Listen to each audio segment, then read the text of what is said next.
Hi guys, this is Anthony, and today I'll be doing a review of Björk's Homogenic.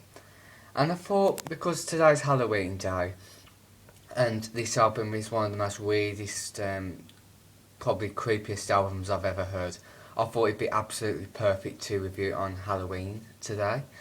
I've been listening to it like twice today, and I've also been listening to songs like Thriller and other spooky songs that I find generally scary myself.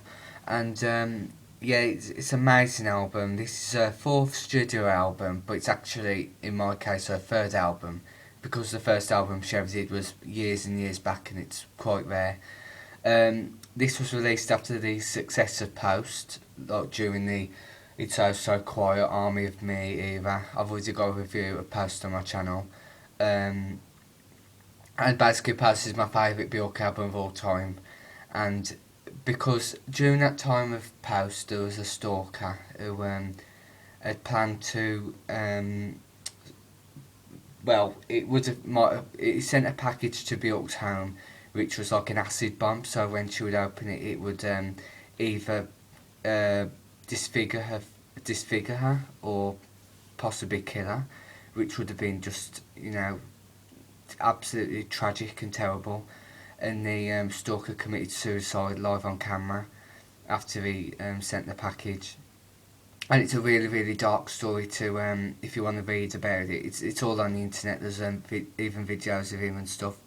And it's yeah, it's such a shame. But I think because this happened to Björk, she sort of took a step back from the limelight and sort of changed her image and started to write different things.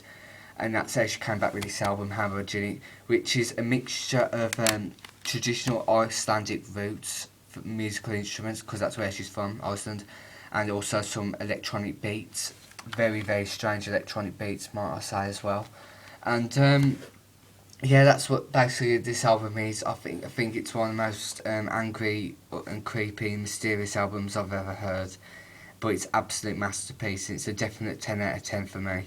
It did take a while for me to listen to this one when I first heard it, because after the brilliant popness of debut and Post, I thought this would be more popness, but it's a lot more experimental, but in a good way. So the more I listen to it, the more it'll grow on you, and certain songs just grab your attention. Yeah, it was released in 1997, and it had a few singles off. It started with the single Yoga. I'm sorry if I said that wrong. I'm like with pronouncing things. And it's not one of the angriest songs on the album. It's more of a breathtaking song. It's very, very you can hear all the beautiful instruments in the background, but it has some very hyper jumpy beats in the chorus. And some people might think it's just a complete mishmash and it doesn't connect well, but I disagree. It does connect well. It's basically Björk's personality all over the music. And next was a song called Bachelorette, which is one of the most, how can I say, powerful songs ever. And definitely the most powerful song on the album, I think. The way it just builds up at the beginning, and the lyrics, I'm a fountain of blood in the shape of a girl. Just absolutely amazing, just sheer amazing. I even love the video as well. It's just out of this world. It's just proper Björk. And there's a song called Hunter as well, which is a great opening for the song, because even though it's quite a creepy song, it doesn't. It's not one of the most powerful songs on the album. It's more like a build up, and it just fits in so well as a build up. The way it just once you put the CD in and press play, as soon as Hunter starts playing, you can hear all those electronic beats just kicking in, and Björk sort of sing and talks away through the song, and it's a very echoey song. I love the video as well. She's got like the bald head with the white background, and her face begins to morph into like a polar bear, an animated polar bear, which for this day has aged really well, considering the animation's not realistic, but it's not meant to look realistic, I don't think.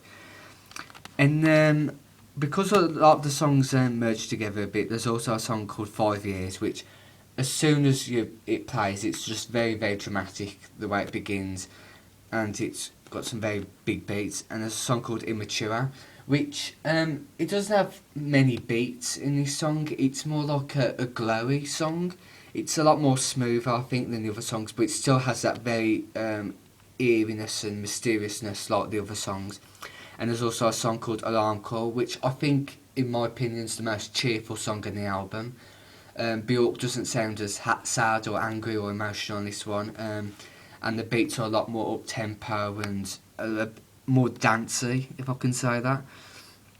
And the last song, which is a beautiful end to an album, All Is Full of Love.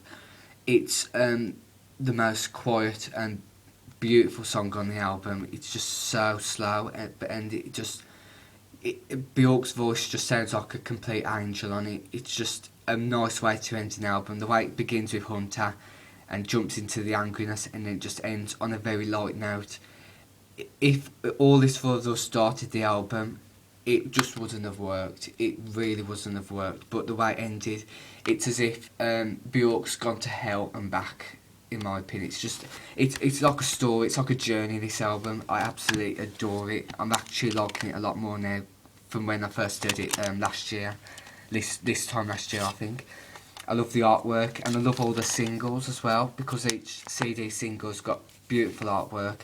Hunter is a screenshot of her face from the music video with the bald head. Bachelorette is a picture of Björk's face. It's got like green vines around her head and little glowy patterns like here. And then there's Alarm Call, which is like an animated figure of her face in like a yellow colour, which is nice. So yeah, as your lyrics here in this nice shiny lettering. And I can't believe this album is 15 years old. Yeah, 15 years old. It's aged so well. If I'd seen this album brand new anywhere, I'd think it was an album that was released yesterday. Honestly, it looks absolutely amazing. I really, really do recommend it, even though it might not be for everyone, but it worked for me anyway. And it takes a couple of listens, especially if you've heard Debut and Post. This one might take a bit more time, but it's really worth it. And it's brilliant to listen to on Halloween, songs like Bachelorette and Hunter as well. So absolutely 10 out of 10 album, absolute masterpiece. I might review Debut next, because I want to. If I review Debut next, then I can work on from Vespertine onwards to Biofiller afterwards. So yeah, I want to review this one today. I hope you all have a brilliant Halloween and have lots of sweets and dress up or go partying or whatever. I had a great weekend and parties, even though it wasn't Halloween night, but I had an amazing time. So thank you very much for watching, and happy Halloween.